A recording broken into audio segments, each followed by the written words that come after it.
everybody, welcome back to my modern homestead. If you don't already know, my name is Janet and I'm so happy you're here. Today we're going to be working on an Irish recipe in our next video for Ode to Ireland. And this recipe is one I've been wanting to try. I've never in my whole life had it. It's the Irish cottage pie.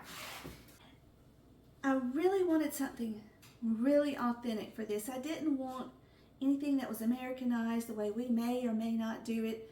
So I have a new friend on my channel whose name is Amy. Her channel is Amy by Nature, and we are both part of the savings and budgeting community, but she lives in Scotland. I know we're doing a recipe from Ireland, but their recipes tend to be so similar. So I didn't know who else to reach out to, so I reached out to her and asked, do you have a recipe for cottage pie? And she said she loves it. She makes it all the time for her daughter. Well, her daughter loves it. I guess she loves it.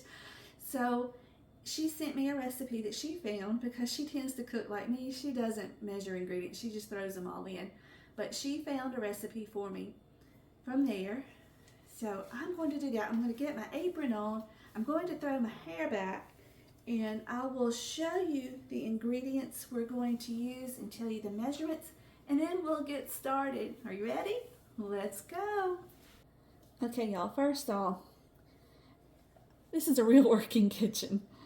It's my real kitchen here on the homestead, as if you couldn't tell. And sometimes there are just other ingredients back here that sneak in, and I can't help it because it's real life and that's what we eat. So let's take a look at what we got. Sorry, I'm trying to put up my hair. I didn't get the olive oil out, but of course we'll use that in the pan. We're going to cut up one large onion, or you can use 2 to 3 medium onions chopped up. Then you need some minced, you need minced lamb if, and only if, you're going to make shepherd's pie, but we're not doing shepherd's pie. We are actually going to make the cottage pie. Now the difference is shepherd's pie uses lamb, and I couldn't get to the town that I get my lamb at because it's an hour away. So we're just going to make the cottage pie, which is fine. That's what I originally wanted anyway. We're just swapping the meat. If you use ground beef, it's cottage pie. If you use lamb, it's shepherd's pie. So that's easy enough, right? Because shepherds take care of sheep. All right, so we just got the ground meat, and that is 1.5 pounds. And I needed ground thyme, but my thyme is not growing yet, and our store does not carry thyme, or at least they didn't have it today. So I just had to get dried thyme, and that'll be fine. And then we're going to use 1 3/4 cup of beef stock. And the recipe that Amy gave me calls for 2 tablespoons of tomato puree. I'm not quite sure what tomato puree is. I didn't look it up, but I said, you know what? Tomato sauce is just fine. If you puree tomatoes, this is what you're going to get if you cook it down a little bit. So, I don't know. We're going with tomato sauce. But the original recipe does say 2 tablespoons of tomato puree. Then we're going to use 2 teaspoons of Worcestershire sauce. And the topping for this, of course, shepherd pie or cottage pie is always mashed potatoes, so we're going to make those with 1.25 pounds of potatoes, thereabout. You don't have to be exact. And 3/4 of a stick of butter, 1/2 cup of milk, and then it also calls for 6 sprigs of spring onions. I don't have any growing. The store didn't have any, so we're just going to use dried parsley. It's not the same, but it's okay. Not a big deal. And then, of course, salt and pepper to season. And carrots. You need 2 to 3 medium carrots. And these are just baby carrots. They were on sale in the store, so I just got these instead of whole carrots so that I didn't have to actually buy a whole bag and chance them going to waste. So, got those. Oh, let's go. You ready? Let's get the onion and the carrots chopped. Okay, now that all the ingredients, well, the onions and carrots are chopped up, We're just going to put some oil in the skillet that's already been heating and swirl it around. There's a little sizzle. Let's give it just a minute and we'll put the onions and carrots in. Okay.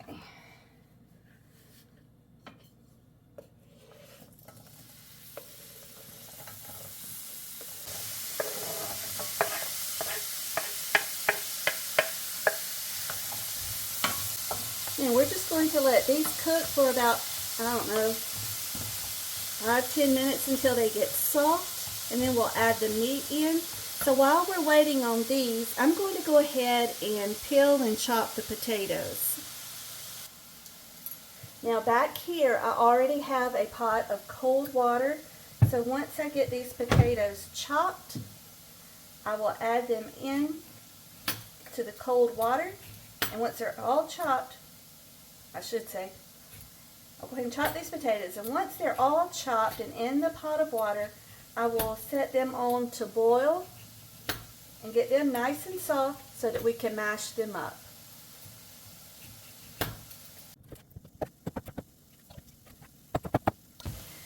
Okay, I've got the potatoes all chopped, peeled and chopped.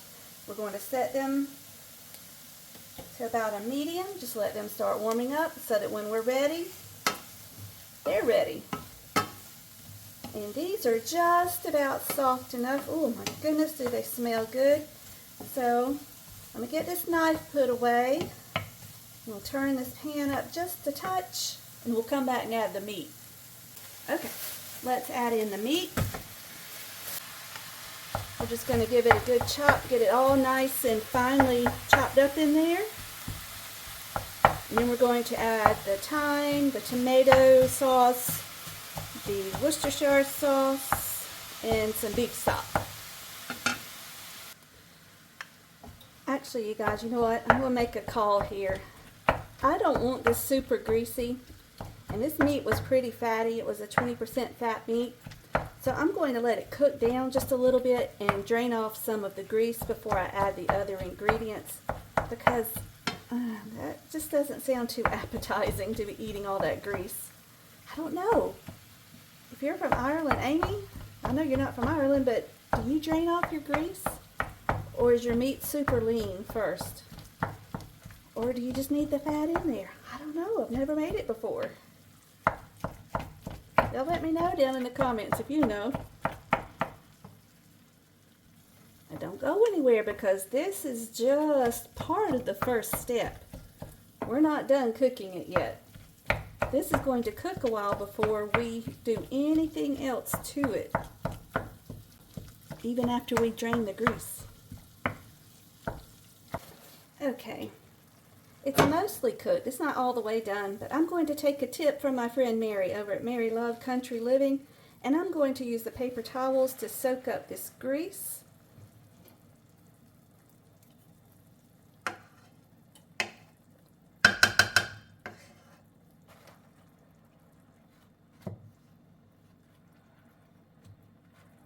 That's not going to be enough, so I'll just use a spoon to get out the rest, the way I normally drain grease. See, I told you there was a lot of grease in that meat. Ooh, I can't imagine leaving all that in there. There we go, over into our bowl.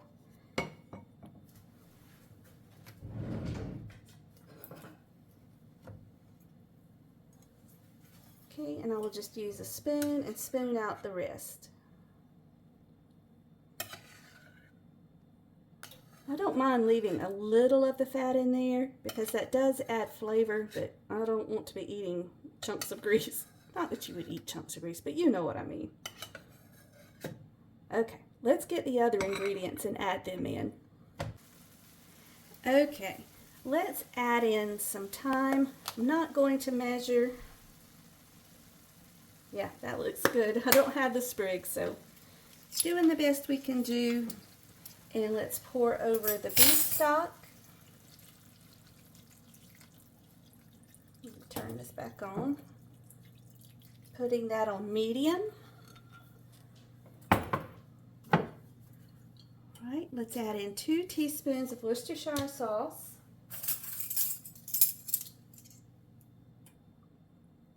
Use your favorite brand. I use them several different kinds, just we use whatever's in the house at the moment. Alrighty. Then we need 2 tablespoons of tomato puree. Okay, 1, 2. All right, let's give it a good stir. Okay, let's partially cover it. Now you want this partially covered because you see how soupy this is. Partially covering it will allow some of the steam to escape and this will thicken up. So we'll be right back, and when it's cooked, the recipe says about 45 minutes, so we'll just keep an eye on it and see.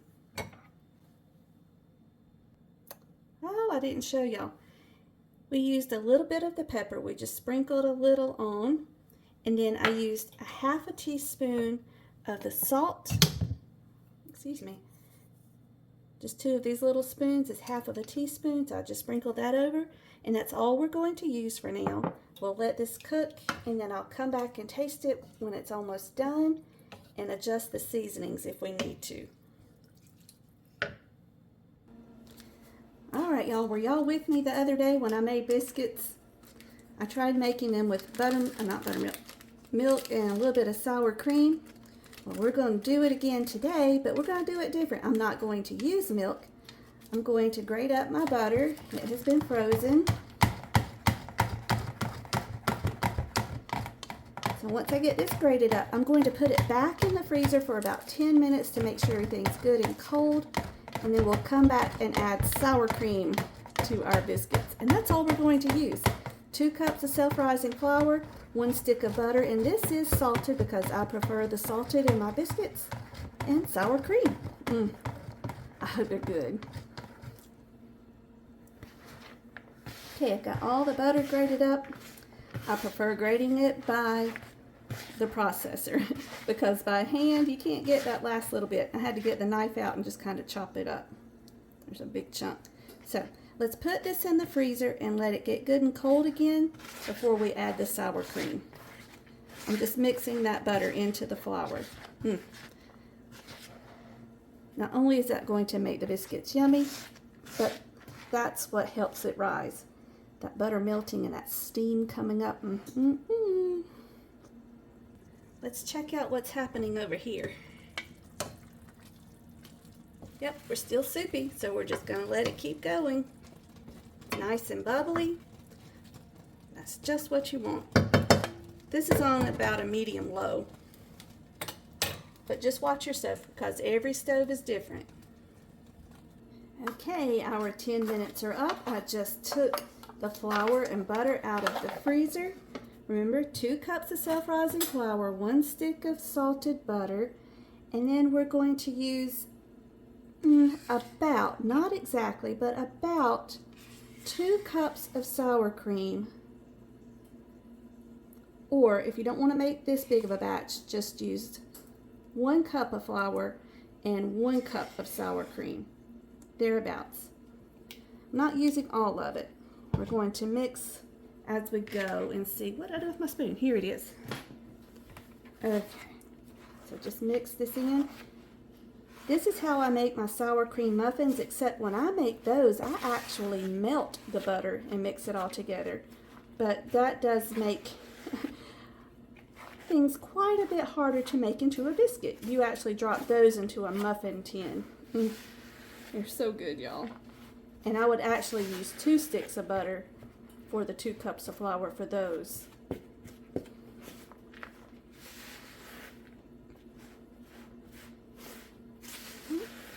Still crumbly, so we're going to add a little bit more sour cream.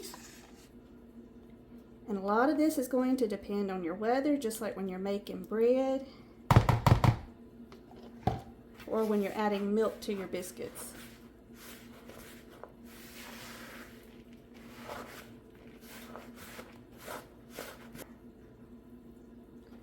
actually going to get in here with my hands because I need to feel it to see how well it's coming together.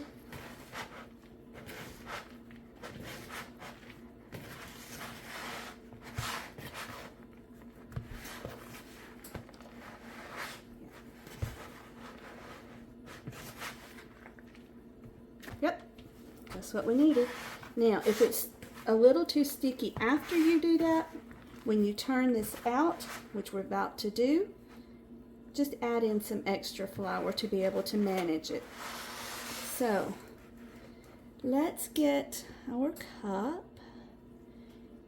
We're going to flour our surface. We're not going to worry that it's heavy. There's the oven. It's been preheating to 450. Let's move this. Go.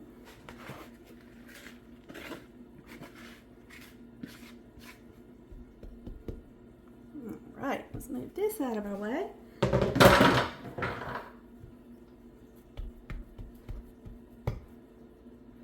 Okay, we're going to flour over the top.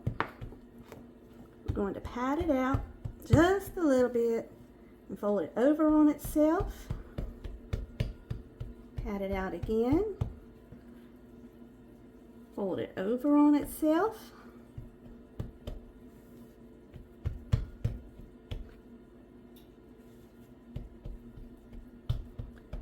Pat it out again. And this will make the layers, at least it's supposed to. But if you don't want layers, don't worry with this part. Just roll it out from the get-go and cut your biscuits.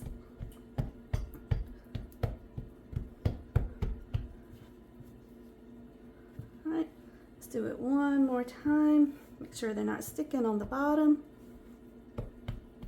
There we go.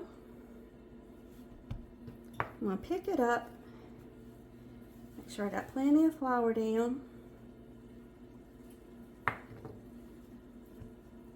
Now we're going to pat these out, and we're going to leave them a little thick, and they will get, if it works, I've never done this, we're experimenting. In theory, our biscuits should be nice and thick. Now, one thing that makes me want to be cautious about saying that, I'm not using a pan with sides, so that may let my biscuits spread out more instead of rising, but we'll see. It's just biscuits, y'all. They don't have to be perfect. Just as long as they're good and they're not hard and you can eat them, you're good. So here we go. One, and don't twist them when you're cutting. 2,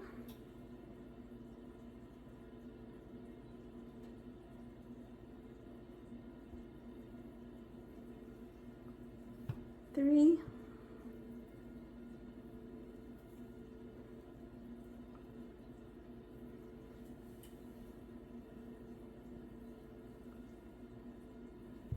4. Whoops. And just kind of let the weight of them, let them fall out of the, cause them to fall out of the cutter. I had to nudge a little bit here and there.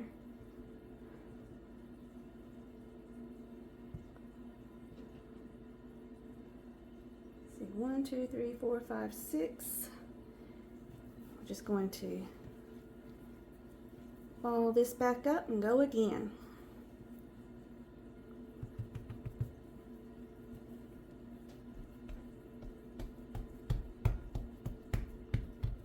Now these that you roll a second or third time, they won't be as pretty as the others, but it's okay.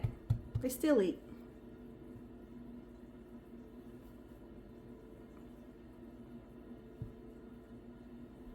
Ooh, that one fell out before I got it to the pan.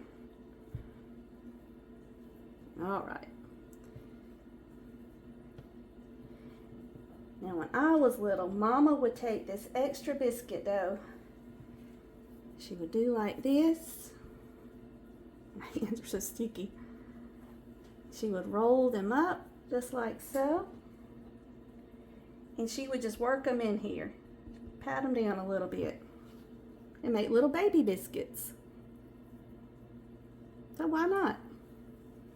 Okay, I don't want to handle this too much more. My hands are too sticky. So let's go ahead and put this in the oven for about 10 to 12 minutes until they're nice and golden on top. I'll pick it up when my hands are clean and show you. Okay, there we go. Into the oven. Okay, let's take a look at this. Still mighty soupy. I'm just going to uncover it and let it cook. I don't know, is it supposed to be soupy? The recipe doesn't say. So I don't know. I wouldn't think so. Let's check our potatoes. Melissa's back behind me wiping down the counter where I got flour everywhere.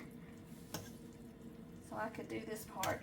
These aren't quite ready, so I'm going to turn them up, get them to a good boil, and it will only take 3 to 5 minutes to get those good and soft. There we go. They look and smell so good. And I think if the pan had higher sides, I think they would have risen more. Yeah, I don't care if they rise, just as long as they taste good. They're still fat and fluffy, so I think they're going to be awesome. Okay, this is thickening up nicely. So we're going to turn it down just a hair, not much. And our potatoes should be just about done. And once they're done, I'm just going to put a little bit of butter in there, a little bit of milk, and just use the hand mixer and cream them up. Just a little hint on this, if it's not thickening the way you would like it, just in a cup or a little bowl, mix up a couple tablespoons of all-purpose flour and water to a nice thick slurry, pour it in. Voila, there you go. Okay, our potatoes are almost done, so I'm going to take the meat mixture and put it into this pan.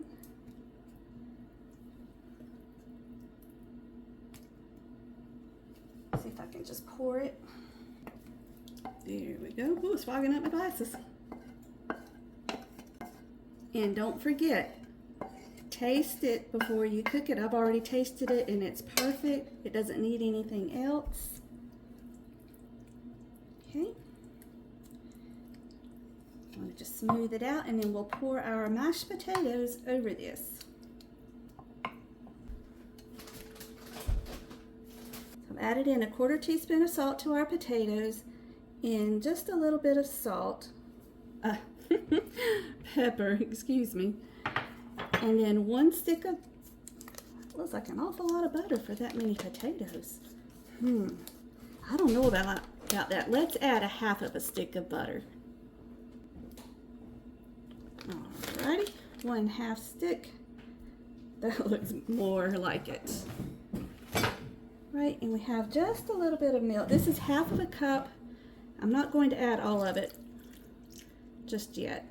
Okay, I'm going to use my hand mixer to mix it up.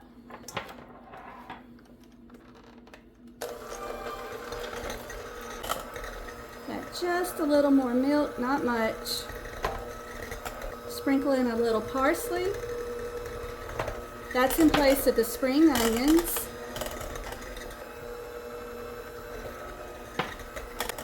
And I say done. Okay, now we're going to take the potatoes and spread them over the top of the meat mixture.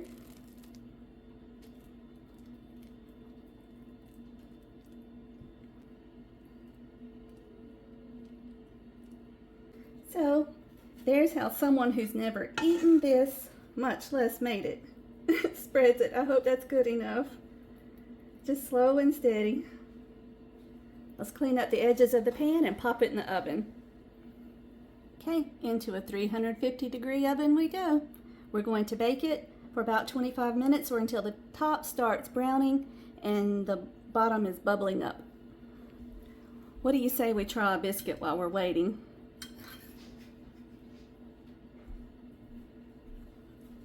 Oh, they look like Mama's on the bottom.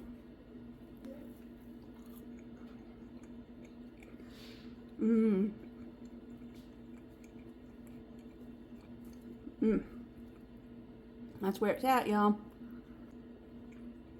They can cook just a little bit longer, but they're done. But it's not going to hurt them to let them go. Just a little longer. Can y'all see that? Yum. There we go. Right out of the oven. Oh, there we go, y'all. Our Irish cottage pie is done. Thank you all so much for joining me. You know I love it when you come and spend a few minutes with me. So, until we meet again, may you be blessed. Love you guys. Bye-bye. Let's taste it really quick.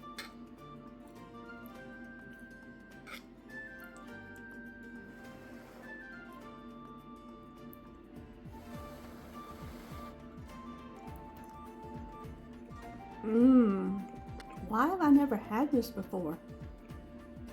Y'all go try this, y'all.